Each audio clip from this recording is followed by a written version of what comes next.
बिस्मिल्लाहिर्रहमानिर्रहीम। गुमनामी रोज़ के मोअज़्ज़ज़ सामईन, अस्सलामु अलैकुम। आइए चलते हैं कहानी की तरफ।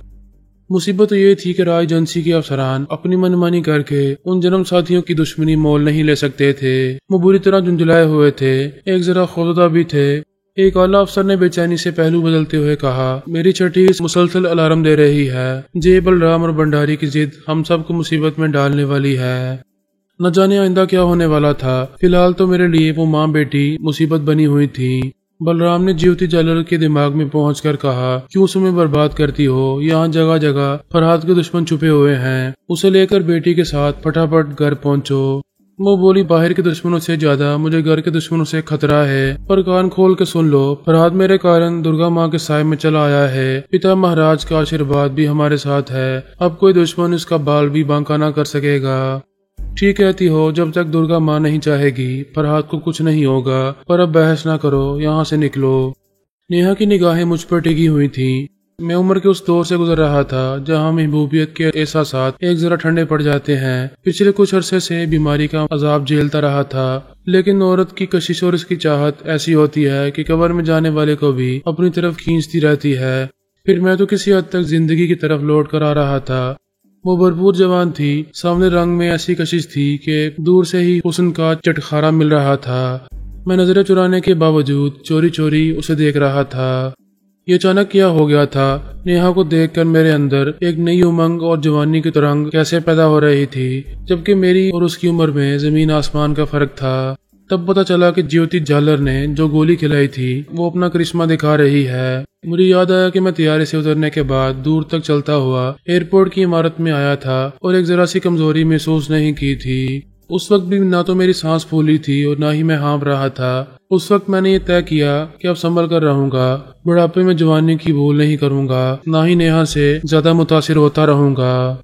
उधर नेहा अपने सरापे का जलवा कभी उस जाविये से कभी उस जाविये से यूं दिखा रही थी जैसे किताब खोलने से पहले पीछे लफ्ज सुना रही हो, दस्तरखान सजाने से पहले मेन्यू दिखा रही हो। देख लो, यहाँ का एक एक पकवान ताज़ा और गर्मा गर्म है, एक जरा चख कर तो देखो, उंगलियां चाटते रह जाओगे। फिलहाल तो मेरी किस्मत में बासी हांडी की खुशबू लिखी हुई थी। मैंने ज्योति जालर से अपना बाजू छुड़ाना चाहा तो वो उसे और मजबूती से जकड़ कर बोली, मेरा साथ तुम्हारे लिए जरूरी है। बचपन में अम्मा की उंगली पकड़कर चलते थे तो ठोकर नहीं लगती थी। अब जवानी में मेरा बाजू पकड़कर चलते रहोगे तो सलामती मिलती रहेगी।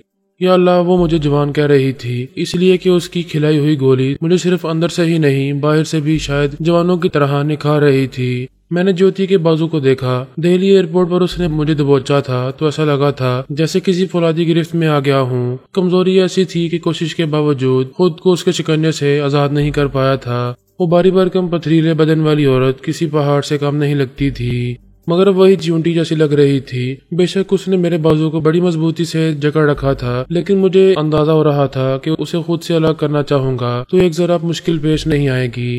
ये मेरे लिए हौसला अफजा बात थी। दूसरी तरफ दीपक राठौर भंडारी से पूछ रहा था, अब ज्योति जालर के बारे में क्या करना होगा? वो जिंदा रहेगी तो फरहाद पर कोई आंच नहीं आने देगी। वो बोला, उसकी जिंदगी तो हम भी नहीं चाहते। फिर फरहाद को हर हाल में कल रात दुर्गा माँ के चरणों में ले जाना है और उससे पहले ज्योति को ऊपर पहुंचाना है। मगर कब? तुम लोगों ने तो हमारे मुसल्लम माताहतों को जकड़ रखा है। वो गोली नहीं चलाएंगे तो ज्योति को हलाक कैसे किया जाएगा? जरूरी नहीं है कि उसको एयरपोर्ट से ही नर्क में पहुंचाया जाए। माँ बेटी को घर जाने दो, हम पता बता रहे हैं। तुम उस बंगले को बड़ी राजदारी से घेर लो। ज्योति जालर को और उसके पिता गुरु महाराज को जरा सा भी शुबा ना हो। मगर याद रखना, हमारी बेटी को या फरहाद को कुछ हुआ तो राय एजेंसी के आला अफसरों को बहुत कुछ हो जाएगा। सभी हमसे जिंदगी की भीख मांगते फिरेंगे। एक अफसर ने कहा, तुमसे दुश्मनी मोल लेनी होती तो हम दिल्ली एयरपोर्ट में ही फरहाद का काम तमाम कर चुके होते। जे ने कहा, ज्यादा बातें न बनाओ, उसका काम तमाम करने का तुमने पूरा बंदोबस्त किया था। वो तो ठीक समय पर पकड़े गए। दीपक राठौर ने कहा, हम अपनी गलती तस्लीम कर चुके हैं। अब इन बातों को दोहराने से बेहतर है नई हिकमत अमली पर अमल किया जाए। उन्होंने उन अफसरान को ज्योति जालर का एड्रेस लिखवाया। उधर नेहा ने माँ से कहा, हम दोनों फरहाद की सलामती चाहती हैं, इसलिए हमें आपस में झगड़ना नहीं चाहिए। फिलहाल इसे दुश्मनों से बचाना है। अगर हमारे दरमियान तू मैं होती रहेगी तो दुश्मन अपने मकसद में कामयाब हो जाएंगे। ज्योति ने कायल होने के अंदाज में उसे देखा। मैंने पूछा, अब चलें? हमारे साथ दिल्ली से कोलकाता आने वाले तमाम मुसाफिर अपने अपने घरों को पहुंच चुके होंगे और हम अब तक यहीं खड़े हैं।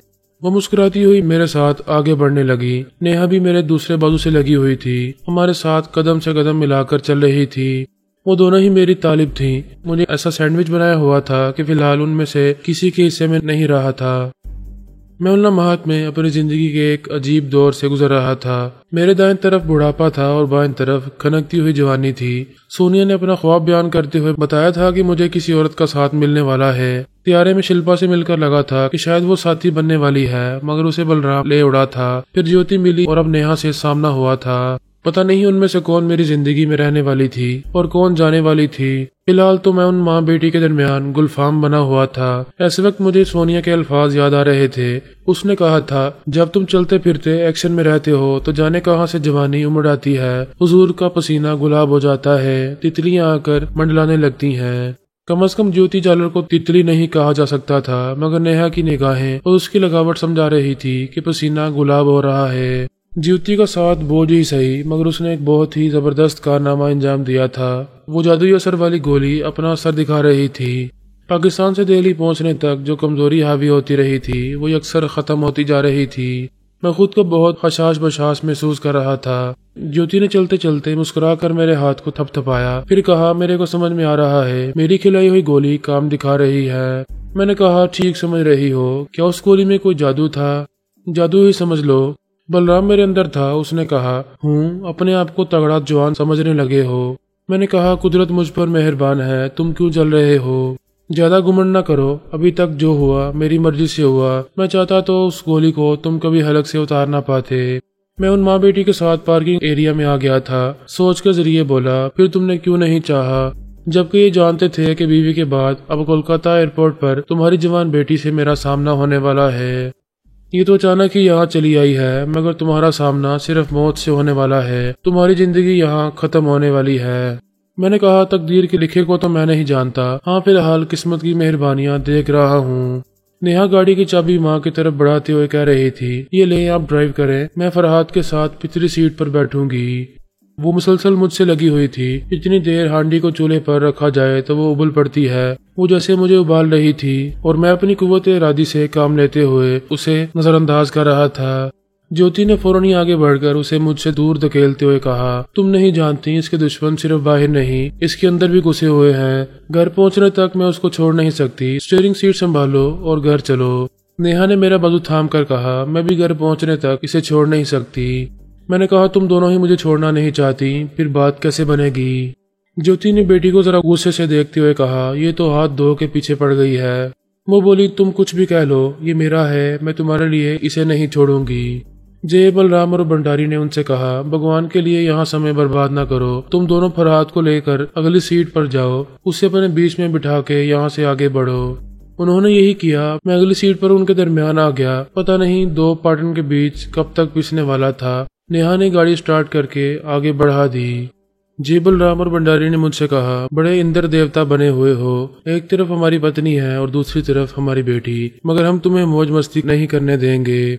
मैंने कहा, मैं क्या करूं? क्या जोंके चिमटती होंगी जैसे ये चिमटी हुई हैं? फिर मैंने पूछा, क्या तुम लोगों को शर्म नहीं आती? तुम्हारी बीवी और बेटी मुझे सैंडविच बना रही हैं और तुम मजे ले रहे हो, क्योंकि आगे की बात हम जानते हैं।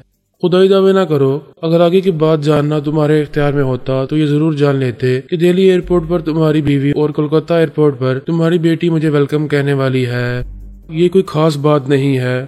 खास तो है, ये दोनों मेरी सलामती चाहती हैं। ज्योति जालर तांत्रिक महाराज की बेटी है जो तुमसे पावरफुल है। मैं देख रहा हूँ तुम उसकी मर्जी के खिलाफ मुझे उसे दूर नहीं कर पा रहे हो। कभी कभी मैदान जीतने के लिए सिपाही को पीछे हटना पड़ता है। मैंने मुस्कुराकर कहा, तुम ये बात किसे समझा रहे हो जिसकी पूरी जिंदगी मैदान जंग में ही गुजरी है? वो एक जरा बेपरवाही से बोला, हाँ हाँ जानता हूँ, तुम सारी जिंदगी मैदान मारते रहे हो, पर कभी ना कभी तो ऊंट पहाड़ के नीचे आता है, तब उसे मालूम पड़ता है कि वो पहाड़ के आगे ऊंट नहीं रहा, चींटी बन गया है। ये तो वक्त ही बताएगा कि पहाड़ के नीचे कौन आ रहा है। गाड़ी एक बंगले के अहाते में पहुंचकर रुक गई। हम नहीं जानते थे कि उस बंगले के बाहर रॉय एजेंसी वाले क्या कार्रवाई कर रहे हैं। वो एक ज्योति जलकर उन सब के गले में हड्डी की तरह अटक कर रह गई थी। वो जल्द से जल्द उसे उगल देना चाहते थे। भंडारी ने दीपक राठौर को हिदायत देते हुए कहा, बेशक ज्योति को नर्क में पहुंचाना है, पर होशियार रहना कि उस वक्त उसे कभी निशाना न बनाया जाए जिस वक्त फरहाद या हमारी बेटी नेहा उसके करीब हो। दीपक ने झुंझला कर कहा, मगर वो तो फरहाद से अलग ही नहीं हो रही है। सब्र के साथ मुनासिब वक्त का इंतजार करो, हम भी कर रहे हैं। पता नहीं उन्हें कितना इंतजार करना था। फिलहाल तो हम गाड़ी से निकलकर बंगले के अंदर चले गए थे। उनकी नजरों से ओझल हो गए थे। आईनी गेट बंद हो चुका था। नेहा ने अंदर आकर माँ से कहा, अब तो फरहाद को छोड़ दो। वो मुझे देखते हुए बोली, छोड़ना ही तो नहीं है, अब तो सारी जिंदगी इसे अपने साथ रखना है, पर अभी छोड़ना होगा। चलो आओ, मैं तुम्हें तुम्हारा कमरा दिखा दूं, तुम स्नान करके फ्रेश हो जाओ। वो मुझे लेकर एक कमरे में आ गई। एक तरफ इशारा करते हुए बोली, उधर बाथरूम है, तुम नहाने जाओ, मैं भी जाती हूँ। ये कहते हुए उसने मेरा बाजू छोड़ दिया। मैं बड़ी देर बाद उसके शिकंजे से आजाद हुआ था। दोनों बाजू फैलाकर वर्जिश करने के अंदाज में उन्हें ऊपर नीचे और दाएं बाएं करने लगा। वो जाते जाते रुक गई। मुस्कुराकर मानी खेज अंदाज में बोली, ऐसे ना करो, मैं जा नहीं पाऊंगी।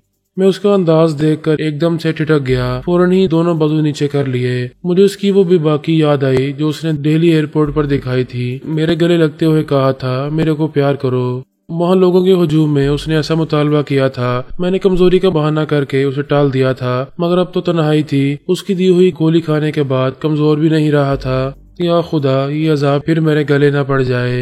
मैं फौरन ही उससे कतराकर अपने बैग की तरफ पलट गया। उसे खोलते हुए बोला, मैं नहाने के बाद जरा देर आराम करना चाहूंगा, प्लीज डिस्टर्ब न करना। इतना तो विश्वास हो रहा है कि वो तीनों जन्म साथी कल अमावस की रात से पहले तुमसे कोई दुश्मनी नहीं करेंगे। आज आधी रात के बाद मैं पिता महाराज से तुम्हारे लिए बात करूंगी। वही उन तीनों की बुद्धि सीधी करेंगे और तुम्हें उम्र भर के लिए मेरे नाम कर देंगे। फिर कोई तुमसे दुश्मनी नहीं कर सकेगा। मैंने एक सूट निकालकर बाथरूम की तरफ बढ़ते हुए कहा, कल क्या होना है ये तो आने वाला वक्त ही बताएगा। मैंने अंदर जाकर दरवाजा बंद करना चाहा। वो फौरन ही करीब आकर उसे जबरदस्ती खोलते हुए बोली, स्नान के बाद पहले कुछ खा पी लेना, फिर आराम करना। नहीं, मुझे भूख नहीं है, होगी तो तुम्हें बुला लूंगा। वो बड़े ही मीठे अंदाज में मुस्कुराकर बोली, जो गोली खाई है उससे भूख तो जरूर लगेगी। मुझे बुलाओगे तो दौड़ी चली आऊंगी, पर साथ फेरे लेने से पहले भूख मिटाने नहीं दूंगी। उफ, मेरा जी कर रहा था दीवार से सर फोड़ लूं। मेरे मुकद्दर में ऐसी औरत भी लिखी गई थी। वो मुस्कुराती हुई पलट कर चली गई। मैंने दरवाजे को एहतियाजन एक जोरदार आवाज के साथ बंद किया, फिर शावर के नीचे आ गया। मैं बड़ी देर से बलराम की गैर मौजूदगी को महसूस कर रहा था। वो मुझे यहाँ तक पहुँचाने के बाद दूसरे मामलात में मसरूफ हो गया था। दूसरे दिन अमावस की रात थी। मेरी बलि चढ़ाई जाने वाली थी। इससे पहले वो दुर्गा माँ की पूजा पाठ कर रहा था। मेरे मामले में जो रुकावटें पेश आ रही थीं, उन्हें दूर करने के लिए वो देवी माँ को खुश कर रहा था। 7 बकरों की गर्दनें उड़ाकर उनके लहू से उसकी मूर्ति को नहला रहा था और खुद भी लथपथ हो रहा था। उसकी बस एक ही तमन्ना थी कि ज्योति जैसी रुकावट दूर हो जाए और वो तांत्रिक महाराज के कहरो गजब से भी महफूज रहे। वो भंग पीकर संस्कृत और हिंदी भाषा में न जाने क्या कुछ झूम कर पढ़ रहा था। पूजा शुरू करने से पहले उसने जय और भंडारी से कह दिया था कि वो रॉय एजेंसी के अफसरान के अलावा वक्फे वक्फे से मेरे अंदर भी जाते आते रहे। फिलहाल वो उन मुसल्लह अफराद पर नजर रखे हुए थे जिन्हें बंगले के बाहर अलर्ट किया गया था। वक्तन फवक्तन एजेंसी के आला अफसरान के अंदर भी जा रहे थे। दरअसल ये अंदेशा उनके दिमागों से निकल नहीं रहा था कि वो अफसरान बहुत मकार हैं। अचानक ही उन्हें कोई धोखा दे सकते हैं। किसी भी मुसल्लह शख्स को बंगले के अंदर पहुंचाकर मेरा काम तमाम कर सकते हैं। फिर बाद में वो तीनों जन्म साथी लकीर पीटते रह जाएंगे। मैं गुस्ल करते करते एकदम से ठिठक गया। दरवाजे पर दस्तक हुई थी। फिर नेहा की आवाज सुनाई दी, फरहाद दरवाजा खोलो। मैंने कहा, थोड़ी देर इंतजार करो, बस अभी नहा कर निकलने वाला हूँ। नहीं, फौरन खोलो। न जाने क्या इमरजेंसी हो गई थी। मैंने शावर बंद करके दरवाजे को एक जरा सा खोला, फिर जान कर पूछा, क्या बात है। मैं समझ रहा था कोई परेशानी की बात है। उसके चेहरे पर हवाइयां उड़ रही होंगी, मगर वहाँ तो मीठी मुस्कुराहट खेल रही थी। उसने कमरे के दरवाजे को देखते हुए कहा, जब से आए हो तन्हाई में बात करने का मौका नहीं मिला। मम्मी तुम्हारा पीछा नहीं छोड़ रही हैं। अभी वो नहाने गई तो मैं यहाँ चली आई। सोचा जल्दी जल्दी 2-4 बातें ही कर लूँ। मैंने कहा, इस कंडीशन में क्या बातें होंगी, मुझे नहाकर लिबास पहनने दो, फिर आराम से बैठकर बातें करेंगे। अरे नहीं, फिर तो मम्मी आ जाएंगी। मैंने बेजार होकर पूछा, अच्छा कहो, क्या कहना चाहती हो। दरअसल हम माँ बेटी एक दूसरे को बहुत चाहती हैं। बस एक तुम्हारा मामला ऐसा है जिसकी वजह से हम दोनों में ठन जाती है। वो तुम्हें मुझसे छीन लेना चाहती हैं। इस बुढ़ापे में तुमसे ब्याह रचाना चाहती हैं। मैंने कहा, हाँ ये तो सरासर बेवकूफ़ी वाली बात है। भला एक बूढ़े शख्स से शादी करके क्या फ़ायदा होगा। वो जल्दी से बोली, मैं तुम्हें नहीं अपनी माँ को बूढ़ी बोल रही हूँ। हाँ ठीक है, लेकिन मैं भी कौन सा तगड़ा जवान हूँ। वो मानीखेज अंदाज में मुस्कुरा कर बोली, मम्मी ने जो गोली तुम्हें खिलाई है उसे खाने के बाद तुम खुद को बूढ़ा कह तो सकते हो मगर महसूस नहीं कर सकते। तुम्हारा बुढ़ापा हाथी का दांत बनकर रह गया है। वो सच बोल रही थी। मैं अपने अंदर इनकलाबी तब्दीलियां महसूस कर रहा था। मुझे खामोश देखकर उसने पूछा, बोलो क्या मैं गलत बोल रही हूँ। मैंने कहा, तुम दुरुस्त कह रही हो, लेकिन ये तवानाई मेरे किसी काम नहीं आएगी। आएगी, हम दोनों के काम आएगी। तुम मुझसे शादी करोगे। मैंने हैरान होकर पूछा, शादी? क्या पागल हुई हो? एक तो मैं तुम्हारे दादा की उम्र का हूँ, फिर ये कि सिर्फ 2 दिनों का मेहमान हूँ। कल अमावस की रात तुम्हारे तीनों बाप दुर्गा माँ के चरणों में मेरे लहू से मुझे नहलाने वाले हैं। जानती हूँ और ये भी जानती हूँ कि ऐसा नहीं होगा। ये तुम कैसे कह सकती हो? मेरे नाना महाराज बड़े महाज्ञानी हैं। मैं उनसे बात करूंगी, वो मेरे तीनों पिताओं को समझाएंगे। अगर वो नहीं समझेंगे, नाना महाराज की मर्जी के खिलाफ चलेंगे, तो दुर्गा देवी उनकी भक्ति को स्वीकार नहीं करेगी। उनके काले जादू समेत उन्हें मार डालेगी। ये बात तो तुम्हारी माँ ने भी उनसे कही थी। फिर तो यकीन कर लो, तुम्हें कुछ नहीं होगा। मेरी माँ दुर्गा माँ की पगली है, बड़ी शक्तिमान है। फिर नाना महाराज का आशीर्वाद उसके साथ रहता है। मैंने मुस्कुराकर कहा, जो बात मुझे समझा रही हो उसे खुद भी समझने की कोशिश करो। अगर वो ऐसी ही शक्तिमान है तो फिर ये समझ लो कि मैं तुम्हारे उन तीनों पिताओं से बच भी गया तो ज्योति से बच नहीं पाऊंगा। वो उम्र भर के लिए मुझे अपनाना चाहती है। वो जरा परेशानी से बोली, यही तो मुश्किल है। वो हर मामले में मेरी खुशियों का ख्याल रखती है, मगर तुम्हारे मामले में बहुत खुदगर्ज है। मेरी खुशी के लिए भी तुम्हें नहीं छोड़ेगी। जब ये यकीन है तो फिर क्यों मेरे बारे में सोचकर अपना वक्त बर्बाद कर रही हो? तुम हसीन हो, जवान हो, हजारों नौजवान तुम पर मरते होंगे। किसी भी हम उम्र को पसंद। वो मेरी बात काट कर बोली, हाँ किसी भी हम उम्र लड़के को पसंद करके उससे शादी कर सकती हो, वगैरह वगैरह। वो करीब आकर दरवाजे पर हाथ रखते हुए मीठे लहजे में बोली, बेशक मुझ पर हजारों नौजवान मरते हैं, लेकिन मैं तुम पर मरती हूँ। ये दिल सिर्फ तुम्हारे लिए धड़कता है और उसकी हर धड़कन में सिर्फ तुम्हारा नाम उभरता है। अगर मोहब्बत करना या ना करना इंसान के बस में होता तो शायद मैं अपनी माँ की खुशी के लिए तुम्हें भूल जाती। मैं जो अपन कुछ कहना चाहता था, ऐसे ही वक्त आहट सुनाई दी। वो फौरन ही पलट कर जाते हुए बोली, शायद वो नहाकर निकल आई हैं, मैं जाती। उसकी बात अधूरी रह गई। ज्योति खुले हुए दरवाजे पर दिखाई दे रही थी। बेटी को घूरते हुए बोली, तुम यहाँ क्या कर रही हो? वो तिनक कर बोली, मेहमान की मेहमानदारी। अपनी कहो, तुम तो नहाने गई थी, मगर तुम्हारे ये खुश्क बाल बता रहे हैं कि फराद की वजह से तुम्हारा खून खुश्क हो रहा है। बूढ़े दिमाग को ये खौफनाक है कि कहीं जवानी बाजी न ले जाए। वो गुस्से से बोली, बकवास ना करो, यहाँ कोई खेल नहीं खेला जा रहा है जो जीत जाने की बात कर रही हो। माँ बेटी में फिर से तू मैं शुरू हो गई थी। मैंने बेजार होकर वॉशरूम का दरवाजा बंद कर दिया। फिलहाल ये नहीं जानता था कि आइंदा मेरे साथ क्या हालात पेश आने वाले हैं। न जाने मैं कब तक उन दोनों के दरमियान सैंडविच बनकर रहने वाला था। ये भी नहीं जानता था कि दूसरी रात यानी अमावस की रात वो तीनों जन्म साथी मुझे ज्योति से छीनकर दुर्गा माँ के कदमों में पहुंचा सकेंगे या नहीं। सोनिया ने अपना ख्वाब बयान करते हुए बताया था कि अल्लाह हजरत ने फरमाया है, हम रूहानी उलूम में महारत रखने के बावजूद अल्लाह ताला के वेद को और उसके बदलते हुए फैसलों को समझ नहीं पाते। अपनी महदूद मालूमात के मुताबिक पेशगोइयां करते हैं जो अक्सर दुरुस्त होती हैं और कुछ तिशन्ने रह जाती हैं। फराद की वफात के सिलसिले में मेरी पेशगोई तिशन्ने रहेगी, मुकम्मल नहीं हो पाएगी। उन्होंने वाज़ेह तौर पर बशारत दी थी कि फिलहाल मेरी मौत चल गई है। अल्लाह हज़रत की ताज़ा पेशगोई से तो यही अंदाजा लगाया जा सकता था कि वो तीनों जन्म साथी मेरे खिलाफ कुछ नहीं कर पाएंगे, मगर उस होनी और अनहोनी के दरमियान क्या कुछ होने वाला था ये तो आने वाला वक्त ही बता सकता था। वो 3 जन्म साथी ही नहीं, रॉय एजेंसी के आला अफसरान भी मेरी ताक में थे। उन तीनों के पास टेलीपैथी के अलावा काले जादू का हथियार था और रावलों के पास ताकत और हुकूमत थी। मेरे वो सभी दुश्मन जबरदस्त थे और किस्मत ने जैसे मुझे उनकी गोद में लाकर बिठा दिया था। फिलवक्त बचाव की कोई सूरत दिखाई नहीं दे रही थी। अगर मैं एक तरफ से बच भी जाता तो दूसरी तरफ से फंसने वाला था। उधर रॉय एजेंसी के अफसरान पर एक एक लम्हा भारी पड़ रहा था। दीपक राठौर ने कलाई पर बंधी घड़ी में वक्त देखकर कहा, पता नहीं वो बुढ़िया कब हमारे निशाने पर आएगी। जैसे जैसे वक्त गुजरता जा रहा है परेशानी बढ़ती जा रही है। ऐसा लग रहा है जैसे उस बंगले के अंदर फरहाद अपनी सलामती के लिए राहें हमवार कर रहा है। भंडारी ने एक आला अफसर के जरिए कहा, बेशक वो बंगले के अंदर है, तुम्हारी नजरों से ओझल है, पर हमसे ओझल नहीं हो सकता। हम देख रहे हैं, उसके ख्यालात पढ़ रहे हैं। उसके सगे टेलीपैथी जानने वाले भी उसके अंदर नहीं आ सकते। उस टेलीपैथी के शहंशाह के दिमाग पर सिर्फ और सिर्फ हमारा राज है। पर ये बात तुम लोगों की बुद्धि में बैठती ही नहीं है। जी ने दूसरे अफसर के जरिए कहा, इससे तो यही मालूम पड़ता है कि तुमको हमारी टेलीपैथी पर और हमारे काले जादू की ताकत पर भरोसा नहीं है। एक अफसर ने कहा, भरोसा है, मगर फरहाद का मामला ऐसा है कि हम बुरी तरह उलझे हुए हैं। भंडारी ने कहा, असल में वो तुम लोगों के लिए आदमी नहीं है, एक खौफ है, डर है जो तुम लोगों के दिमागों पर छाया हुआ है, और ये डर तभी तुम्हारे अंदर से निकलेगा जब दुर्गा माँ के चरणों में उसकी जान निकलेगी। दीपक राठौर ने कहा, ठीक कहते हो, शायद हम उससे खौफजदा हैं या शायद नहीं हैं। असल में हम देखना चाहते हैं कि इस बार क्या होने वाला है।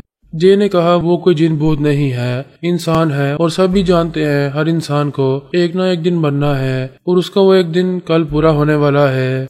दीपक राठौर ने कहा, माजी में न जाने कितनी बार उस पर जानलेवा हमले होते रहे। दुनिया भर की बड़ी बड़ी खतरनाक तंजीमों ने उसे जहन्नम रसीद करना चाहा। पूरी अंडरवर्ल्ड माफिया उसके पीछे है। इस दुनिया का बच्चा बच्चा जानता है कि अंडरवर्ल्ड माफिया जिसके पीछे पड़ जाती है उसे कहीं पनाह नहीं मिलती। शिकार पताल में जाकर भी छुप जाए तब भी वो अपने नाम की गोली से बच नहीं पाता। लेकिन फरहाद के साथ न जाने कैसी ताकतें हैं, वो कैसा शक्तिमान है कि भंडारी ने उसकी बात काटकर नागवारी से कहा, उसे शक्तिमान कहकर हमारा अपमान न करो। वो ऐसा ही शक्ति वाला होता तो आज उसका दिमाग हमारी मुट्ठी में न होता। असल में वो नौटंकी है। एक दिन मालूम होता है वो मरने वाला है, पर दूसरे दिन पता चलता है वो दुश्मनों के दिमागों में घुसकर उनके होश उड़ा रहा है। हाँ, यही तो होता है। भंडारी ने कहा, होता नहीं है, ऐसा दिखाया जाता है। अब जरा मेरी बात ध्यान से सुनो। हम फरहाद के दिमाग में गए तो हमने देखा वो बिस्तर पर बीमार पड़ा है। दिमाग इतना कमजोर है कि वो आसानी से हमारा मामूल बन गया। फिर हम अमरीकी अकाबरीन के पास गए तो मालूम हुआ वहाँ वो बोल रहा है, सुपर पावर को खूब चैलेंज कर रहा है, जबकि हम जानते थे कि वो तो बोलने के काबिल भी नहीं है। उस बीमार के दिमाग ने हमको बताया कि बेटे ने बाप की जगह संभाल रखी है। अगर ना जानते होते तो क्या समझते। वो तमाम अफसरान बड़ी तवज्जो से उसकी बातें सुन रहे थे। एक आला अफसर ने उसके सवाल का जवाब देते हुए कहा, बेशक यही समझते कि फरहाद अकाबरीन के दरमियान पहुंचा हुआ है। भंडारी ने कहा, हाँ, अब तुम लोगों की समझ में आई उसकी नौटंकी। वो जब घायल होकर मैदान में गिरता है या बीमार होता है तो अपनी किसी डमी को मंजर-ए-आम पर ले आता है। इस तरह तुम जैसे सभी लोग ये समझते हैं कि फरहाद के पास न जाने कैसी शक्ति है, वो मरते मरते भी नहीं मरता। दीपक राठौर ने कायल होकर कहा, तुम दुरुस्त कहते हो। अरे हम भूल चूक करते ही कब है, जब बोलते हैं बिल्कुल ठीक बोलते हैं। एक अफसर ने कुछ सोचकर भंडारी से कहा, हम अहमकों की तरह ज्योति का इंतजार कर रहे हैं, हमारा वक्त बर्बाद हो रहा है। क्या तुम उसे गायब दिमाग बनाकर हमारे निशाने पर नहीं ला सकते?